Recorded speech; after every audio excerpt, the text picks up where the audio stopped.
People often ask me, how do I write? And it's a very interesting one because I think they get a great surprise when I say, I write on the moon at 4 o'clock in the morning. And that really sets them back a bit. But it's true, I do write on the moon. I write on a certain phase of the moon, and that's how the elders taught me to write. And I used to be a person who would wake up at 7 in the morning, pretty much was my waking time. But when I began working with them and bringing the old law of Waitaha into the world, I began waking at 4 o'clock. That was amazing. And I woke every morning at 4 o'clock. And after that had happened for several days, I got hold of one of the elders and said, I keep waking at 4 o'clock, and all I got was this smile and the answer, that's your writing time. That's the wairua time. That's the time of spirit. That's your time to write. So thereafter, these early morning shifts, as you might call them, beginning before daylight, were quite magical for me, a very special time. I would wake with such clarity. I never used the alarm clock. It wasn't necessary. I simply woke at 4 o'clock on the bright time of the moon, the 14 days of the bright moon, which is 7 days before the full moon and 7 days after the full moon. So it's a special time. And when writing, it was a journey into a special place. It was an activity that called on all that I am, on my own mana, my understanding of what had been shared, the weaving together of things that I'd been taught over many months, even years, by the elders, into a lovely weave. And it was so special because there were certain principles that they had taught me that I brought into place. And in the end they called it walking in the sacred. Walking in the sacred. And it came about this way. The first thing they asked of me was that I do one thing at a time. Well, prior to that, I was a very multiphasal person.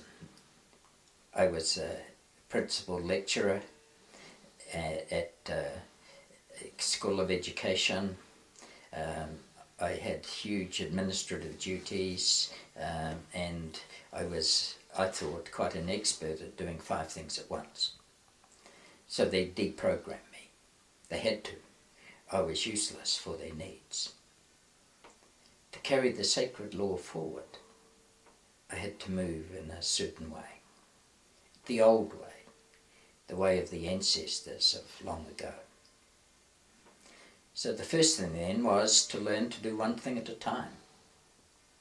And they taught me that in a very subtle but very telling way, because they sent me across to the West Coast, and that's a 5-hour drive, and I had to collect a stone, a special stone, placed there in my hands by others who'd gathered it from the river, the Pounamu, the special stone of that river, the special healing stone of Waitaha. And I brought that stone back, and it was a lovely journey. But then later I had to go back, and they asked me to gather something else. And I did that, and this is just a few days later. And then when they asked me to go a third time, then I thought, what's going on here? This is crazy. This would drive an accountant mad. I'm going to the same place 3 times when I could have done those 3 things in one visit. And then when I complained about that, they said, think about it. And then I realized that I had to do one thing at a time. That if I did one thing at a time, if I went somewhere for a stone, one of the sacred stones, the healing stones, if I gave it time, if I allowed the elders who'd gathered it, or those who were of that occasion, that event, to tell their story. If I did that, then I was allowing space for wonderful things to happen,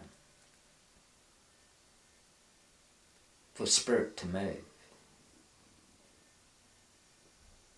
I began to realize that doing things one thing at a time allowed you to walk in the sacred, because it was done once and forever. Done once and forever. Do we bring that very often into our lives today? Will we allow that room, that space, so that things are done once and forever, done in such a good way? Well, that was the way of the old ones, and it was huge learning for me, and I brought that into my writing. I wrote in the bright time of the moon, and my writing began at 4 o'clock in the morning. And when I sat down to write, I had one thing in mind: do it once and do it forever. There would be no second drafts. I wrote once. It was complete and done forever. And how did I do that? Well, I brought in another principle that I was taught, the principle of honouring the mana of everything around me, even the mana, or the essence, the spiritual essence of each word. So when I was writing a sentence, and I was looking for the special word to go in that place to express my thoughts of that moment, when I did that, if it didn't just come instantly, I didn't think I'll do it next time. I'll just put any word there, and when I do my second draft or my third draft, I'll find the one I want. No. I learnt I had to wait. And I waited upon the mana of that word, and the word came. And it fitted. It was of that time, of that moment. I waited on the words. The Greeks have a wonderful saying. It's a wonderful way of looking at life. It is simply that you can't step into the same river twice. It changes. So what I was writing in that moment was of that moment, and every word was bound to the other word, and every sentence within that paragraph was bound within the paragraph. And when the paragraph felt right, and the mana of everything felt right, it had all been honoured, then I shut the door on that and moved on. It was done once and forever. So that's what I learnt. That was the way of things in the writing. And it became the way of things in my life. It was the way that we moved.